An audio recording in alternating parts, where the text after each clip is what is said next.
Queridos irmãos, queridas irmãs, sejam todos muito bem-vindos a mais uma exposição virtual do Centro Espírita Irmã Rosa.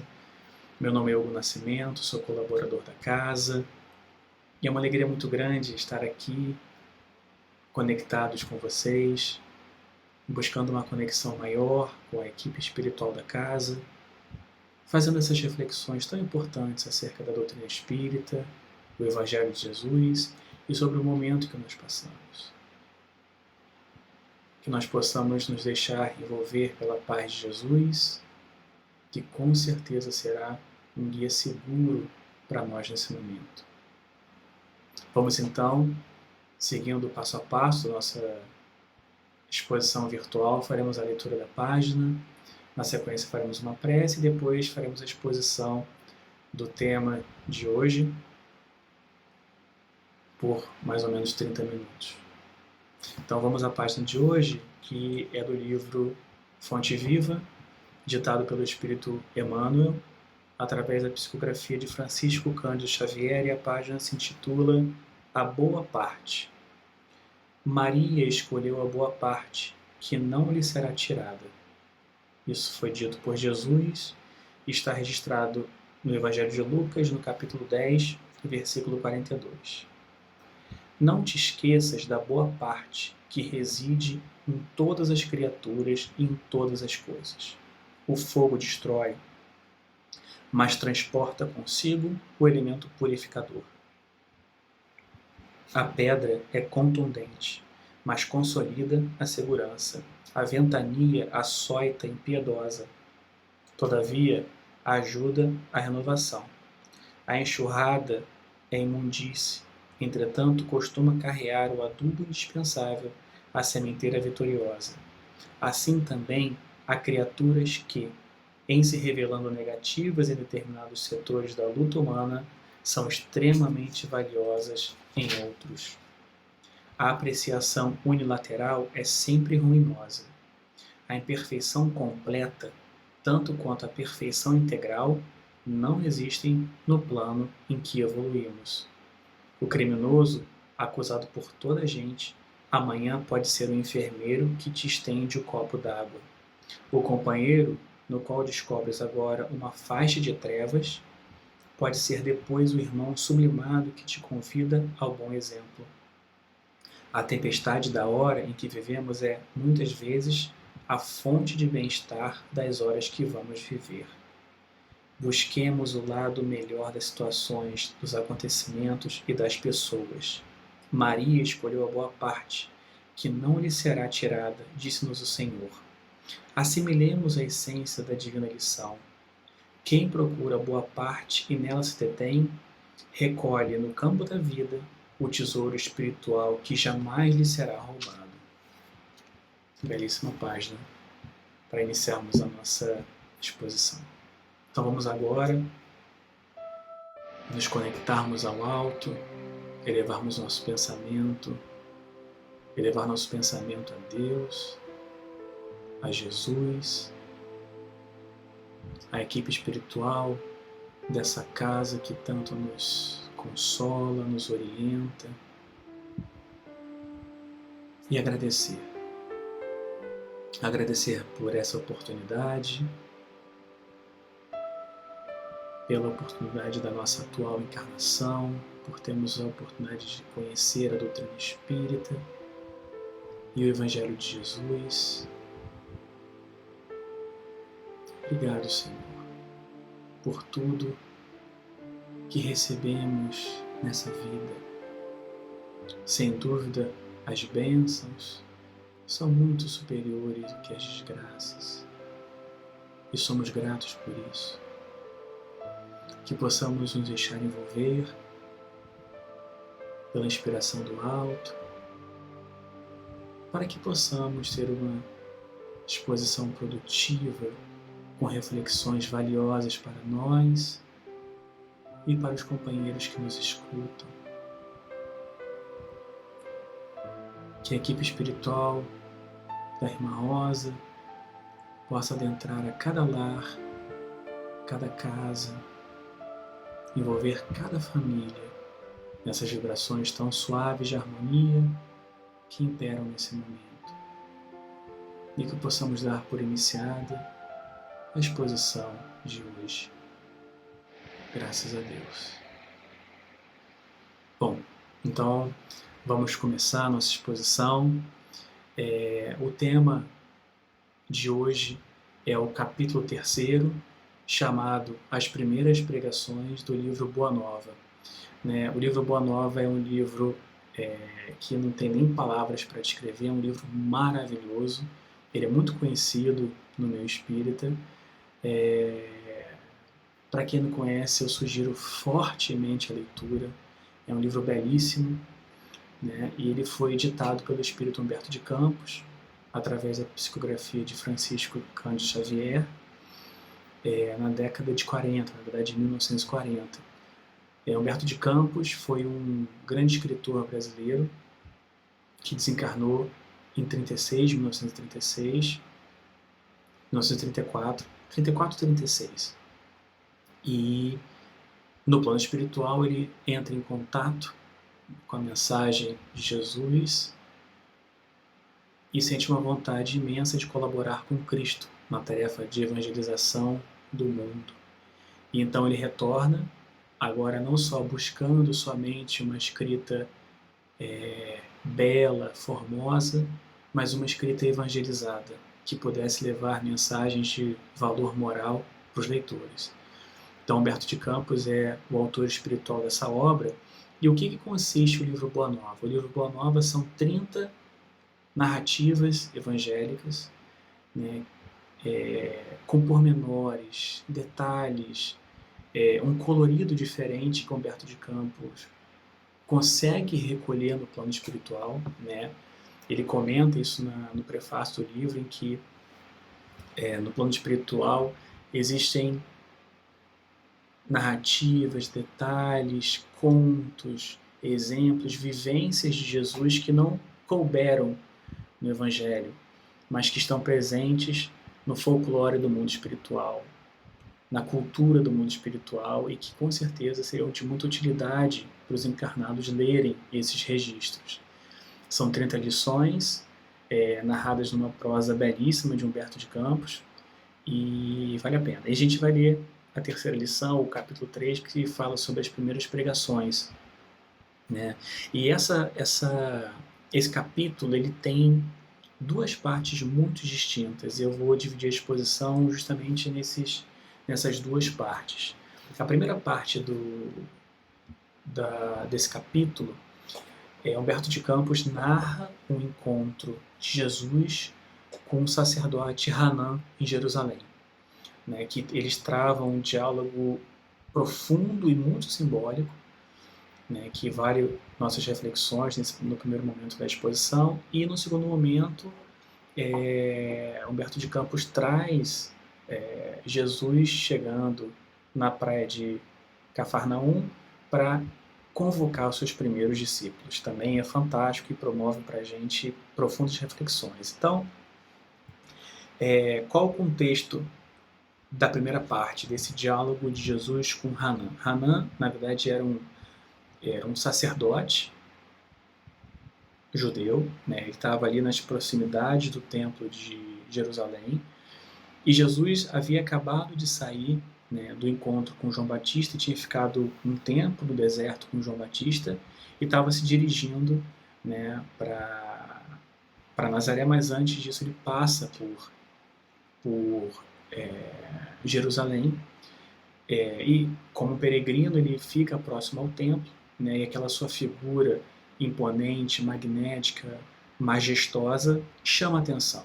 Então, Humberto de Campos narra que alguns sacerdotes, alguns pensadores ociosos se aproximaram de Jesus porque a sua figura era de impacto tamanho que as pessoas se sentiam de alguma forma atraídas por ele. E Hanan, como a gente fica sabendo depois, vai ser um juiz inclemente, que vai ser um dos grandes juízes da causa de Jesus, que realmente vai participar da condenação e da crucificação do Mestre. E Humberto de Campos traz essa narrativa, o primeiro encontro entre os dois. Então, Jesus estava sentado nas cercanias do templo e Hanã se aproxima dele e fala: Galileu, que fazes na cidade? Jesus responde: passo por Jerusalém buscando a fundação do reino de Deus. Reino de Deus? E que pensas tu venha ser isso? Responde Hanã num tom bastante irônico. Esclarece Jesus com grande serenidade. Esse reino é obra divina no coração dos homens. Esse reino, o reino de Deus, é obra divina no coração dos homens. Obra divina em tuas mãos? Com que contas para levar avante essa difícil empresa? Quais são os seus seguidores e companheiros? Acaso terá conquistado o apoio de algum príncipe desconhecido e ilustre para auxiliar-te na execução de teus planos? Jesus responde: meus companheiros hão de chegar de todos os lugares. Sim, os ignorantes e os tolos estão em toda parte na terra. Certamente que esse representará o material da tua edificação. Entretanto, propões-te realizar uma obra divina e já viste alguma estátua perfeita modelada em fragmentos de lama?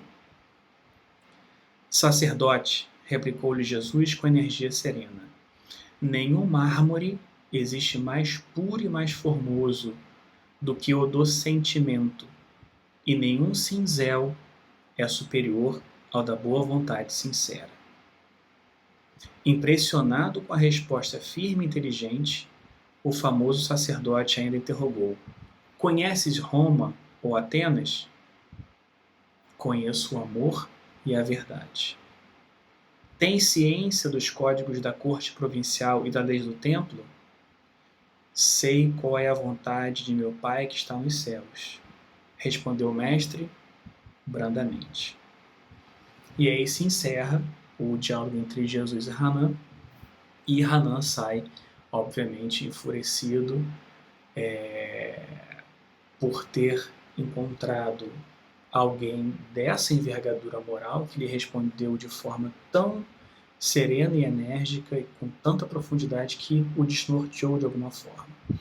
E eu queria conversar com vocês um pouquinho sobre esse diálogo, porque não é à toa que Humberto de Campos resolve nos trazer essa conversa entre Jesus e Hanã, porque no fundo, de maneira muito simbólica, ela representa o embate, o confronto entre as questões espirituais e as questões materiais. Se a gente, de fato, aprofundar no fundo dessas duas personagens envolvidas nesse diálogo, a gente observa em Hanã, né, o poder temporal, né, os interesses imediatos, né, a preocupação somente com o poder político, com a cultura, né, quando ele fala conheces Roma e Atenas, conhece as leis do templo, né, quem pensa ser você quem é, ou seja, Hanã ali está representando tudo que se refere ao que é passageiro, temporal, né, tudo que está associado de alguma forma à realidade material. E isso entra em choque com a figura do Cristo, que ali representa toda a sua realeza espiritual, né?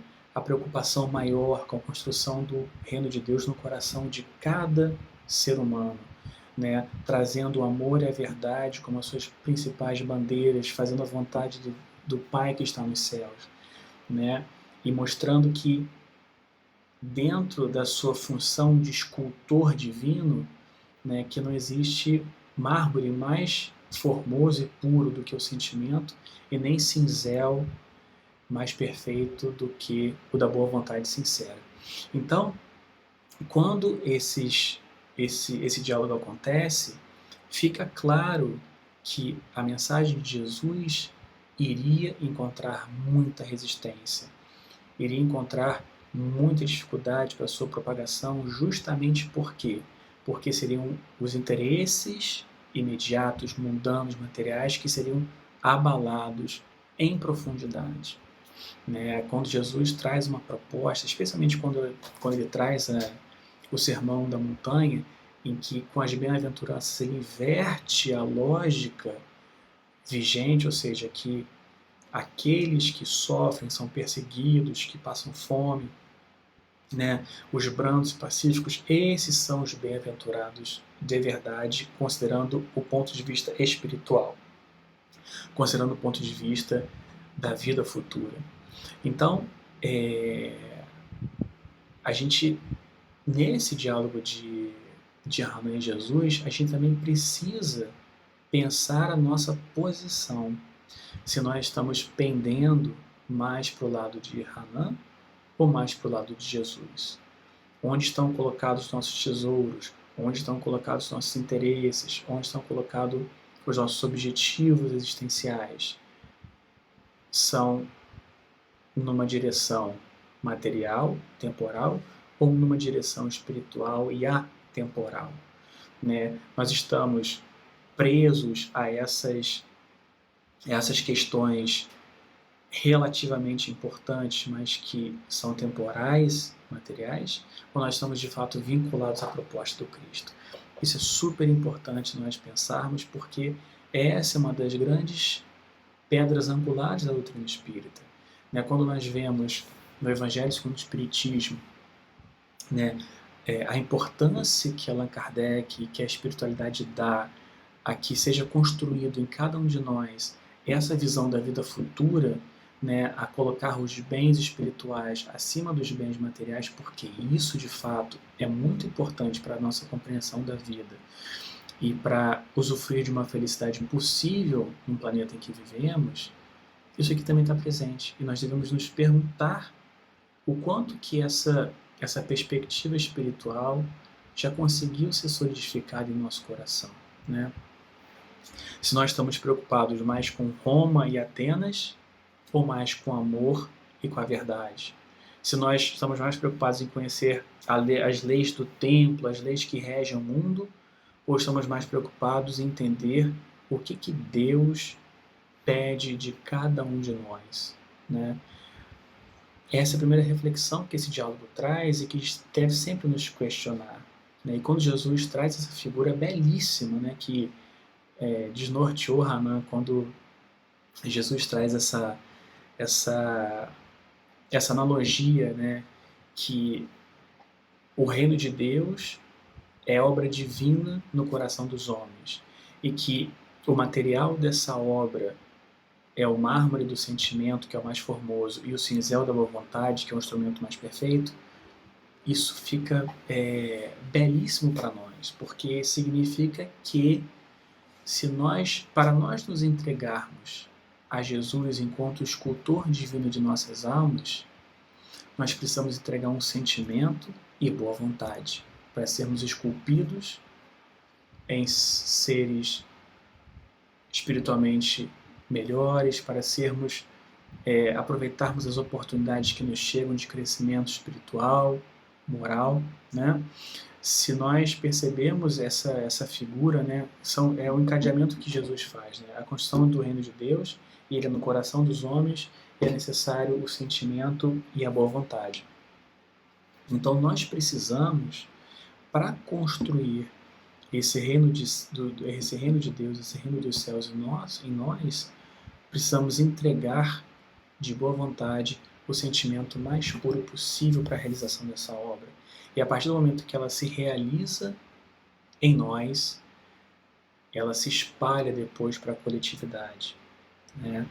Por isso que Jesus comenta que a obra divina no coração dos homens começa com cada um de nós. A partir do momento que cada um de nós se transforma, a partir do momento que cada um de nós se melhora, consequentemente a família se melhora, a vizinhança se melhora, a sociedade se melhora, cada um fazendo sua parte. Então, dessa primeira reflexão sobre o capítulo 3 do livro Boa Nova, retiremos essas duas questões. Primeiro, nossos pendores, nossa existência está caminhando mais para Hanan ou para Jesus? E se nós, nessa reflexão, chegarmos à conclusão que estamos pendendo mais para Hanan, que façamos um ajuste de rota, na direção do Mestre.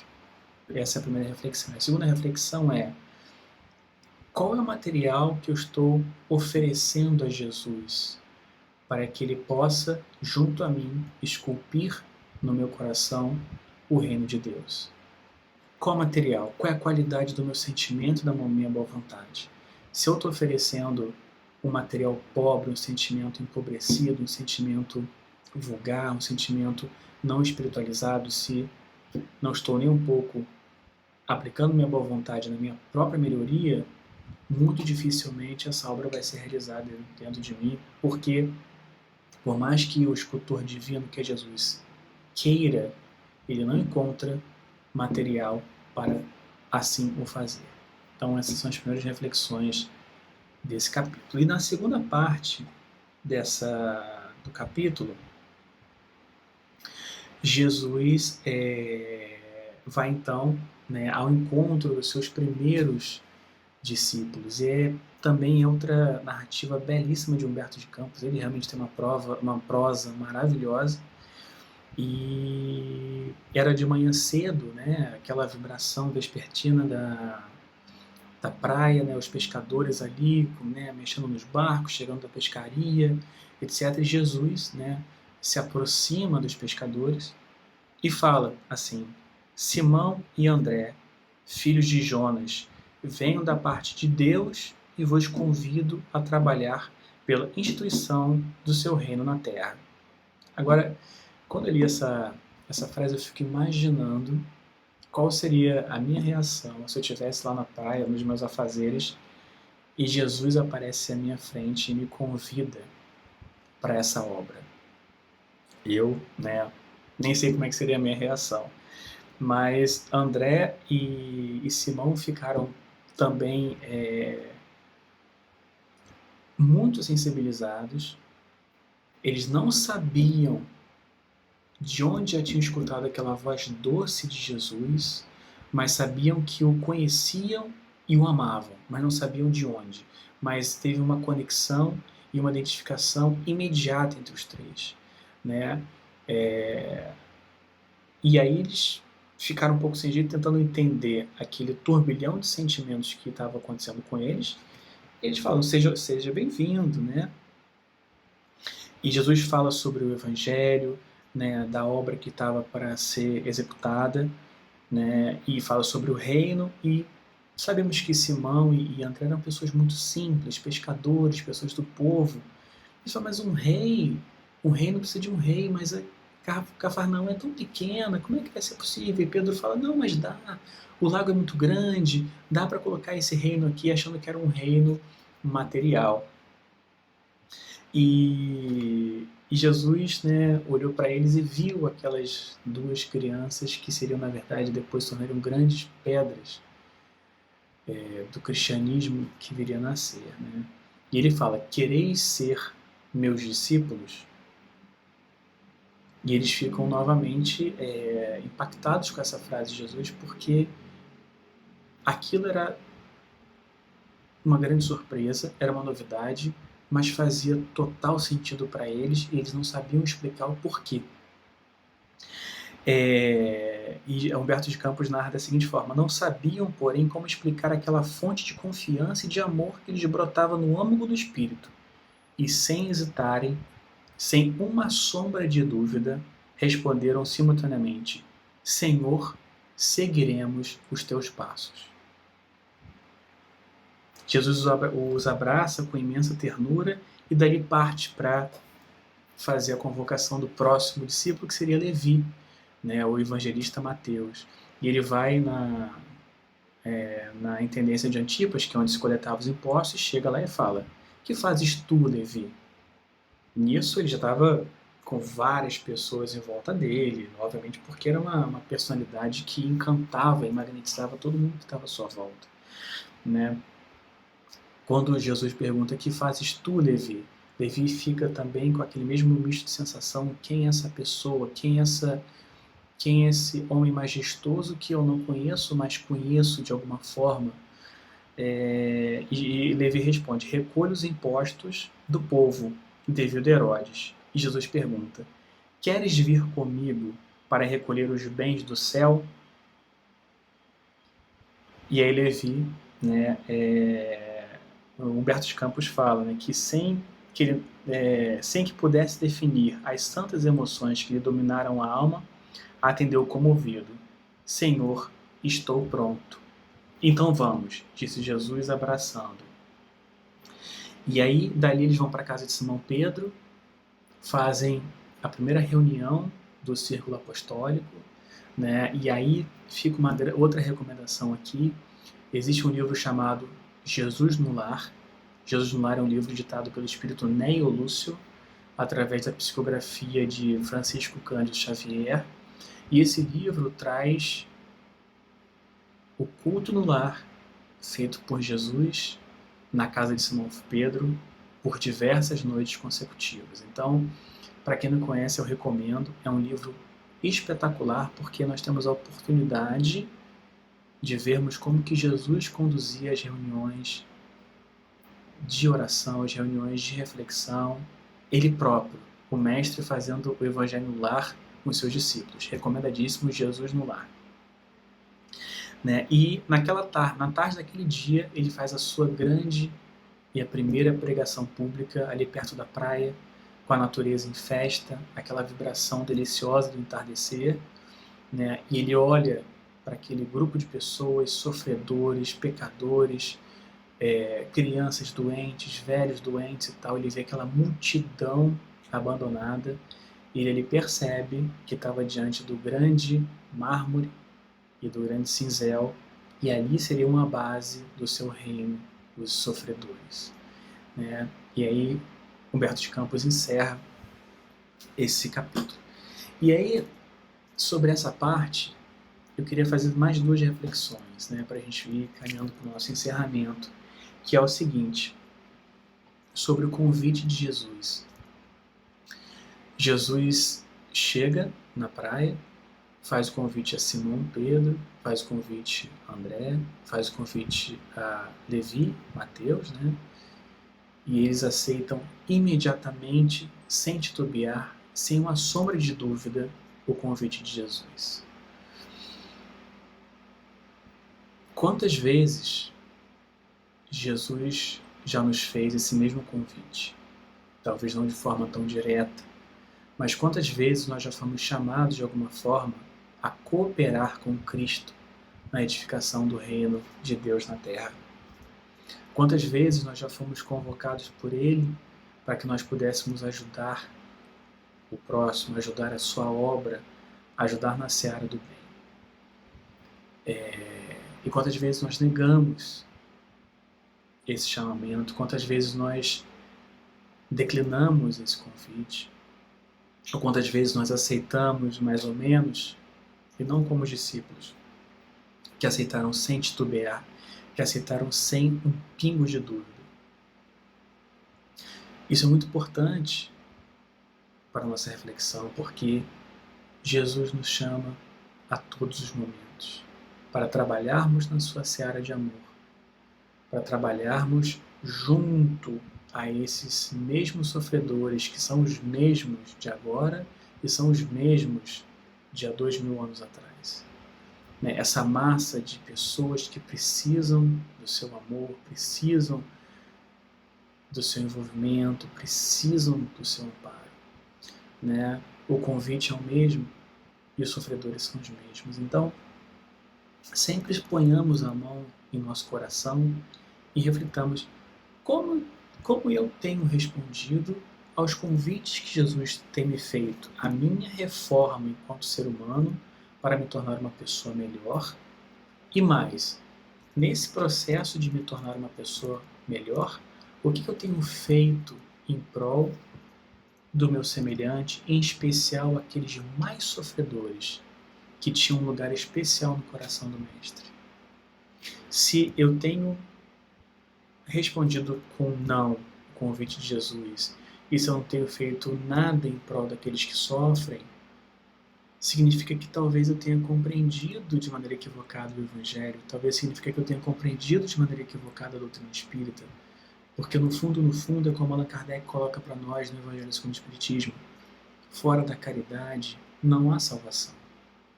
A caridade é o único caminho para o nosso crescimento espiritual e para a nossa redenção. O único, acessível a todos, a todo momento. Então, nesses momentos, então, né, profundamente delicados que nós vivemos, né, de quarentena, de isolamento social, de perdas, né, um momento tão difícil para muita gente, para muitas famílias, o que temos feito, né? Que não deixa de ser um convite de Jesus para nós, para nossa reflexão profunda, para fazermos o inventário dos nossos valores morais e sabermos onde estamos, como estamos respondendo esse convite. Que temos feito em prol daqueles que sofrem, não só sofrem nas ruas, com fome, os grandes sofredores, mas aqueles sofredores também que estão sozinhos em suas casas, buscando um consolo, uma conversa fraterna. O campo de trabalho de Cristo é imenso, como sempre foi, esperando somente mãos operosas para atuar na construção do bem. Então, se a gente pudesse, né, resumir esse capítulo nesses 4 pontos, seria assim, né?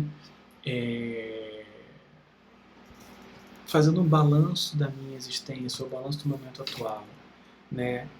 Onde estão concentrados os meus interesses? Estou preocupado somente com as questões materiais, imediatas, temporais? Ou estou, de fato, conduzindo a minha vida pela perspectiva da realidade espiritual, que é a realidade mais importante, a realidade que sobrevive a tudo isso, né? Que é o diálogo entre Hanan e Jesus, né? Estou preocupado mais com Roma e Atenas ou com o amor e a verdade? Estou preocupado mais com as leis mundanas ou com a vontade de meu Pai em relação a mim, né? O que eu tenho oferecido para Jesus para que Ele possa esculpir esse reino de Deus dentro de mim? Qual é a essência do meu sentimento? Qual é a força da minha boa vontade nesse processo de crescimento espiritual na direção do Criador, na direção do bem maior, né? Quando Jesus me convoca, me chama para trabalhar junto a Ele na construção do reino de Deus na Terra, o que tenho feito? Como tenho respondido? Como tenho me portado? Né? Especialmente diante da grande massa sofredora, que ainda é a grande massa, a grande maioria, né, das encarnações nesse globo, é uma maioria sofredora demais. Então, essas reflexões, no fundo, elas falam sobre o que Allan Kardec também coloca no Evangelho segundo o Espiritismo, do que é o verdadeiro espírita. Porque o verdadeiro espírita e o verdadeiro cristão é a mesma coisa, né? Já que toda a moral do Espiritismo é a moral do Cristo. O Espiritismo só trouxe mais uma ferramenta, trouxe um cabedal de clareamento, um cabedal de clarear os ensinos de Jesus, mas a moral é a mesma, a moral da doutrina espírita é a moral de Jesus. Então, nós devemos, essas perguntas, essas reflexões dessa página nos fazem pensar assim, o que é ser um verdadeiro espírita, o que é ser um verdadeiro cristão, que é a mesma coisa, e que eu tenho feito, sempre me vem à mente aquela narrativa evangélica sobre a figueira que secou, né, em que Allan Kardec traz no contexto da fé sem obras, né, que a fé sem obras é morta. Então, se nós temos uma doutrina que ficou fundo em nosso coração, raízes muito sólidas, essa árvore precisa gerar frutos. Ela precisa gerar obras, porque assim nós damos demonstração da sua grandiosidade, nós testemunhamos a mensagem dessa doutrina.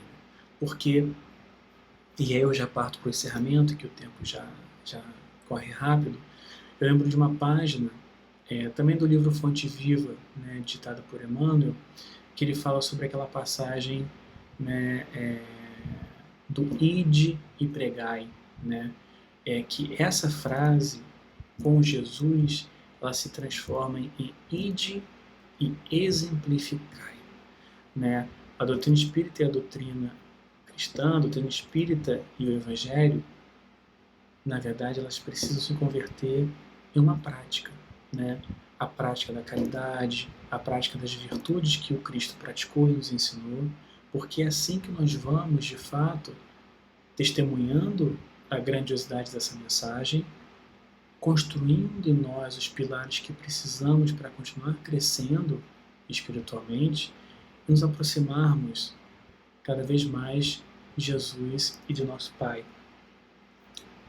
Se não, se nós nos descuidarmos disso, nós vamos simplesmente estar carregando um fardo, um peso adicional que não foi capaz de, dentro de nós, criar as mudanças necessárias para que eu possa continuar progredindo. Pensemos nisso. Jesus nos aguarda, especialmente nesse momento. Pensemos nós, dentro das nossas possibilidades, o que podemos fazer, né? O que temos feito. O convite de Jesus bate à nossa porta a cada momento. No momento que a gente possa dar atenção para alguém, fazer uma prece por alguém que sofre, né? Há tanto por fazer, meus amigos. Vamos aproveitar essa oportunidade de crescer e, nesse processo também, ajudar os outros a se erguerem também. Muito obrigado, fiquem todos com Deus e que a paz de Jesus possa sempre continuar conosco. Até a próxima. Vamos orar, irmãos. Elevar nossos pensamentos a Deus, nosso Pai, de infinita misericórdia e bondade, e agradecer. Agradecemos, Senhor, a vida, essa oportunidade bendita de crescimento. Agradecemos também a família que nos deste, os amigos, todos que convivemos, pois nos trazem lições valiosas para o nosso desenvolvimento. Até então, Senhor, não percebíamos a sua importância. Por isso, Pai, vos pedimos perdão. Estamos aprendendo que o Pai nos dá aquilo que é para o nosso bem. Jesus disse: qual pai dentre vós que, se o filho lhe pedir pão, lhe dará uma pedra? Ou, se lhe pedir peixe, lhe dará uma serpente? Ora, se vós, apesar de serdes maus, sabeis dar o que é bom aos vossos filhos, quanto mais o Pai que está nos céus. Então, Pai, sabemos que nesse momento difícil está cuidando de nós, teus filhos. Sendo assim, Senhor, te rogamos por cada irmão deste planeta, que a luz de Jesus envolva todos, cuidando do corpo e inspirando cada alma ao caminho da fraternidade e do amor.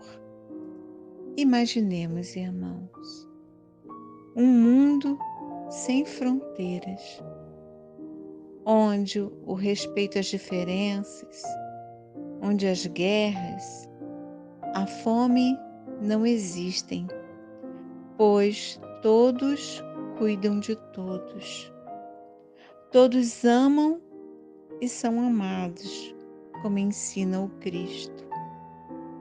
E deixemos o sentimento de fraternidade e de amor envolver nossos corações, nos trazendo paz, alívio das tensões e esperança aos nossos corações.